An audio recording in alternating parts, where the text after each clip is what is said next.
Le grand direct des médias, Thomas Joubert. Et ce matin, c'est Benjamin Castaldi qui nous a rejoint dans ce studio sur Europe 1. Bonjour Benjamin. Bonjour, ça va bien? Ça va plutôt bien. C'est à vous qu'il faut poser la question. Secret, ça y est, c'est reparti. Pas encore, mais bientôt, oui, tout à l'heure. Vous êtes content, honnêtement? Très content, très content. Vous y allez avec envie? J'y vais avec envie, je vais retrouver l'antenne, le direct, l'adrénaline, donc tout ça, il n'y a pas de problème. Ouais. Il n'est pas usé, ce concept, au bout de 8 ans?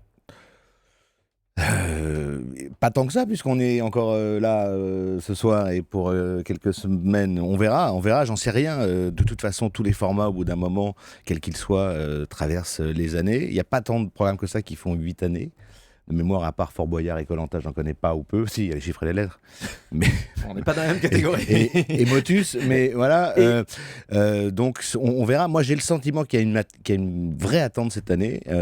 Ça s'active énormément sur les réseaux sociaux, même si ça fait pas l'audience, on le sait, mais il y en a beaucoup plus. Il y a plus de trafic que les années précédentes.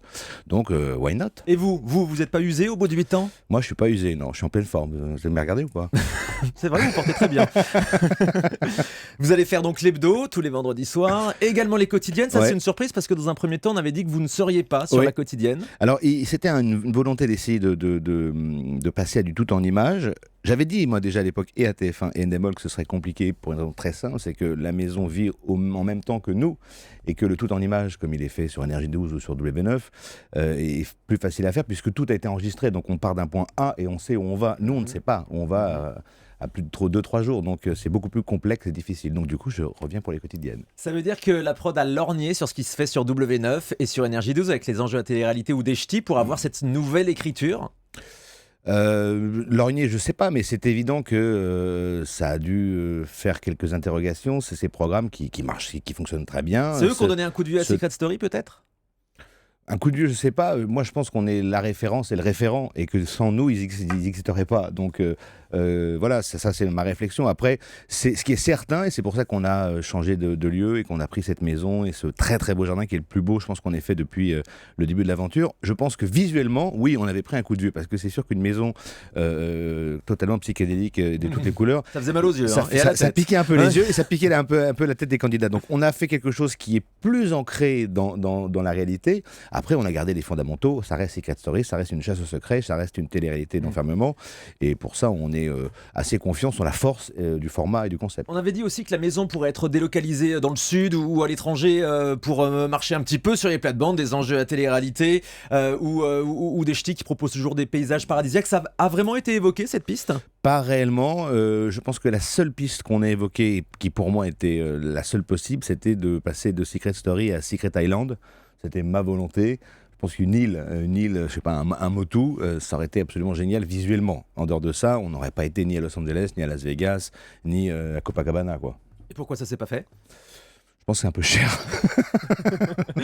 Ah oui, il y a toujours des restrictions de budget, ça, si je comprends bien. Ouais. Donc vous quittez le décor de carton-pâte des années passées pour cette nouvelle maison, qui a une histoire particulière. La maison, on peut en dire un mot? Parce que c'est l'ancienne maison du producteur de Dorothée, Jean-Luc Azoulay, à la Plaine Saint-Denis. Absolument. Écoutez, je nous souhaite le même succès que M. Azoulay. Cette maison, elle a porté chance quand même. Donc, et c'était sa maison personnelle construite sur le toit d'un studio de télévision. Absolument, pour des raisons, je crois, d'efficacité. Il s'était installé au-dessus de ses studios pour être directement connecté à son travail. Et ma foi, c'était une bonne idée. Et sa maison est plutôt sympa. Et donc, du coup, elle est dans le ciel, avec une belle vue sur Paris, dans les nuages. Absolument. Non, mais ce qui est très très beau, et j'espère qu'il fera pas trop mauvais pour qu'il puisse en profiter, c'est que le jardin est vraiment. On annonce des orages dès ce soir. Un havre de paix, oui. Mais Secret pluvieux, Secret heureux. Bon, toujours la même mécanique, donc pour Secret Story, vous nous l'avez dit, des candidats avec des secrets, toujours des secrets bidons. Mais arrête, j'aime cette façon d'asséner des vérités à 2 balles, des secrets bidons. Pardonnez-moi, Benjamin, je suis le sosie officiel d'un artiste international. C'est marqué sur son visage, a priori, le secret. Attendez, là vous reprenez une liste de secrets qui n'est pas la liste de secrets de ce soir. Alors faisons le vrai du faux. Non mais moi je vais pas vous dire les secrets de ce soir, il faudra venir sur TF1, mais reprenez pas des informations complètement pour le coup bidon.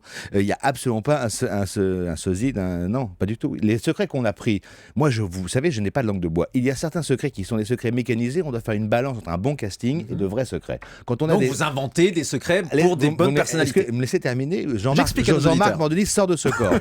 Donc il y a un casting à faire, il y a des très bons personnages comme on les appelle. Ceux-là n'ont pas forcément des secrets secret extraordinaire, voire pas de secret du tout. Et non, on affiche et clairement, et on l'assume, on a des secrets, effectivement, qu'on va leur attribuer. Je suis le complice de la voix, je suis en faux couple, mais ça, c'est le format qui veut ça. Les autres secrets sont des secrets, des vrais secrets. Quand on a pris un monsieur qui avait une balle dans la tête, il avait réellement une balle dans la tête. Donc c'est pas bidon. Et les secrets que vous appelez bidon sont les secrets mécanisés qu'on revendique, qu'on assume, et voilà.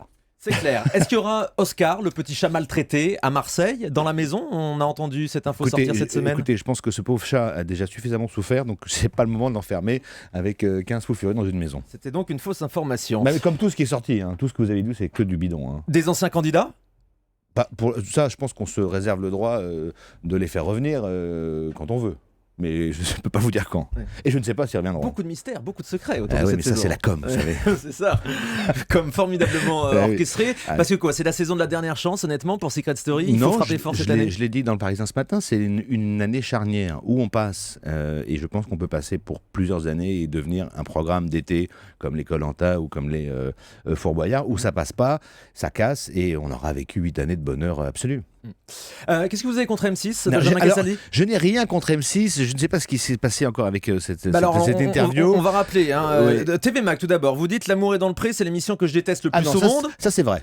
Ça c'est vrai. Et dans Télécapsat, Rising Star, ça va se casser la gueule. Non, c'est n'importe quoi. Rising Star, je n'ai rien contre Rising Star. Je leur souhaite évidemment beaucoup de succès. TV Globo a signé la saison 2.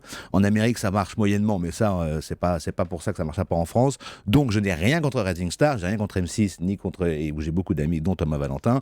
Donc, tout va bien. Je n'ai pas été du tout frustré de ne pas avoir été choisi pour Rising Star. Ils auraient dû me prendre, ils l'ont pas fait, tant pis pour eux. Mais voilà, non, Rising Star est un bon programme, comme il y en a d'autres, et j'ai rien contre ce programme, donc voilà, bonne chance à M6, bonne chance. Et au futur animateur dont on ne connaît toujours pas l'identité. Si, on la connaît, non? C'est toujours pas confirmé, en tout cas. Mais vous auriez été très bien dans Rising Star. Je le sais, je n'aurais pas arrêté de leur dire. Pourquoi ça s'est pas fait? Non, j'en sais rien. De toute façon, j'étais pas libre, de toute façon, c'était plus compliqué. Ouais.